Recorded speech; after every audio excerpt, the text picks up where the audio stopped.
game right out of the right off the bat, and he kind of let his foot up off the throttle for a minute, and Danner came storming back, and she strikes out in the 10th frame. Dominic would have had to fill 19 pins in the 10th frame to win that match. Pretty amazing. It's all you can do.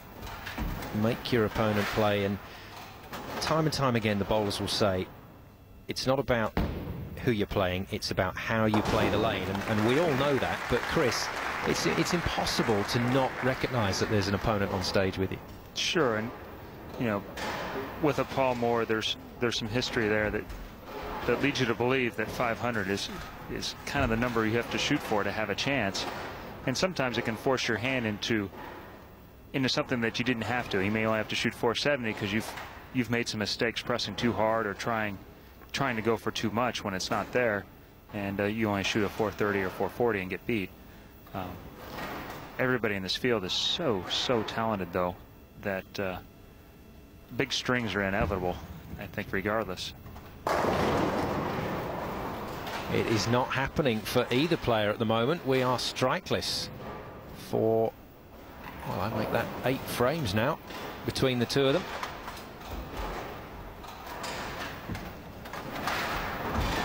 And that's just a bigger move, and he's finally got deep enough.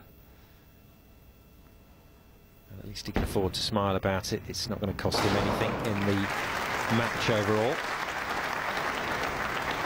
You were talking about opponents. For me, I find it very difficult to watch Asku or Jason when they bowl, because they do things that none of the rest of us can do. Their ball speeds are higher, their rev rates are higher. The height of the head pin when it comes flying across the lane to hit the 10 is higher. Yeah, we had a few triple somersaults from those pins, I tell you. I love watching a bowl, but not when they're bowling against me. No, no, I can understand that. Palermo and Belmonte, both double-handed players. Just a reminder that Belmonte will meet Chris Barnes in the first of our semi-finals. This is the bottom half of the draw. Our third quarter-final. Alex Liew of Malaysia up against England's Paul Moor. Paul Moor in pole position to progress through to the semi-final. And then we'll just have one more match to be decided in the quarter-final stages. Remy Ong versus another Englishman, Dominic Barrett. That's going to be a cracking game as well.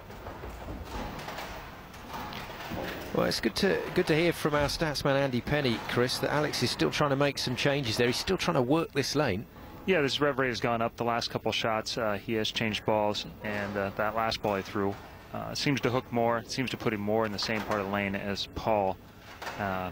And had he made that decision earlier, maybe it would have changed things a little bit. I mean, on paper, this is a fantastic matchup of last year's Asian #1 player and Europe's #1 ranked player. And this year, Paul's currently #2, which I'm sure is just a formality that he'll try and take care of. And Alex is #4, which I assume will also move up. Ironically, Remy Ong is Asia's #1 ranked player at the moment. Yeah, we said we got the cream of the crop here, and we certainly have. Well, Liew still trying to make this lane work for him. And he responds to Paul Moor's strike in the previous shot just as well, but boy, did he want that 10 frames ago. That's the maximums that both players can achieve. Moor on 5.11, Liew way down on 4.24. So something pretty spectacular would have to happen to Paul Moor's game from here. If it was me out there finishing these last few frames, Liew would have a chance, but it's not. It's Paul Moor. No, actually he wouldn't. He's already shut out. But even tripping and falling won't change this one. Home crowd enjoying this. They're going to see Paul Moor through to the semi-finals for the 3rd year in a row. It's some record.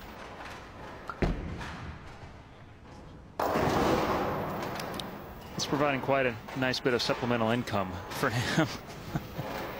That's what it's about, though, isn't it? These deliveries are putting food on the table. And that's the bare facts of professional sport. You can't escape that, can you, Chris? No, ultimately that's what we're all trying to do, is make a living out here. The thrill of competition keeps you coming back and keeps you practicing. it's nice at the end of the day to be able to afford a flat, as it may be here. So that's how it stands then. A gulf between these two players. Moor will want to strike out from here. He likes the idea of sending messages back to the players that he's going to encounter in later rounds, whether they be in the green room or whether they be lane side watching him bowl. And he's certainly done that. There we go. Yeah, he's back in the groove again. That's a turkey for Moor. And that really looked like he caught a handful on this one. His rev rate is going to be up a little bit. It got a little bit wide and it came off the spot even harder than it did previously. That was a no-doubter going through the pins.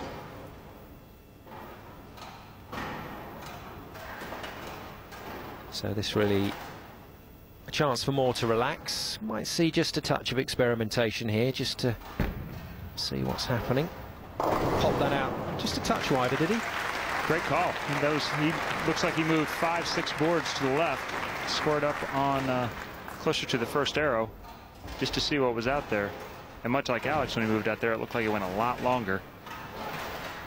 The difference being he was able to get it to climb the hill and tickle him down. Yeah, he's still got his result. Well, this will just build this young man's confidence even more. His last ball. You don't see Paul Moor go coast to coast very often, but a decent attempt. No, Paul, that's right at the big dot. We want to stay around that. He is much more versatile than most of the left-handers, and that is part of his advantage is that he can play more parts of the lane, and he sees it better and makes adjustments faster. Yeah, he's got all the tricks and he's used them there to great effect. 507 for Moor. It's going to be a win. And now for Alex Liew, I always feel, Chris, one of the toughest parts of this particular tournament. If you're the guy that's on the losing end, you still have to bowl out your game. Well, there's things to be learned, and most times you learn much more from your defeats than you do from your victories. And Alex has kept working at it all the way through here and made several different changes, and he has a lot of heart. One of the reasons he became the #1 player in the Asian rankings, and you know, it gives him a fair chance to come back again. Yeah, that's a nice way of looking at it. Liew then to leave this crowd with something to remember him by. And he wouldn't have wanted it to be that, I'm afraid. Kind of more of the same. The tone of the day for Alex, unfortunately, is that his small mistakes have been catastrophic in a match where he couldn't afford very many. So Liew finishes things up. Applause from the crowd for the birthday boy, but it's not a birthday present for Alex Liew. It's another place in the semi-finals instead for his opponent, Englishman Paul Moor. My thanks to Chris Barnes for joining me in the commentary booth. Hope you've had a good time, Chris. But it's Paul Moor that advances to the semi-finals. So 3 of the 4 semi-finalists decided. Co-commentator Chris Barnes will play Australia's Jason Belmonte. Now England's Paul Moor is through and awaits the winner of the 4th and last quarter-final. Join us again for Remy Ong of Singapore against Englishman Dominic Barrett.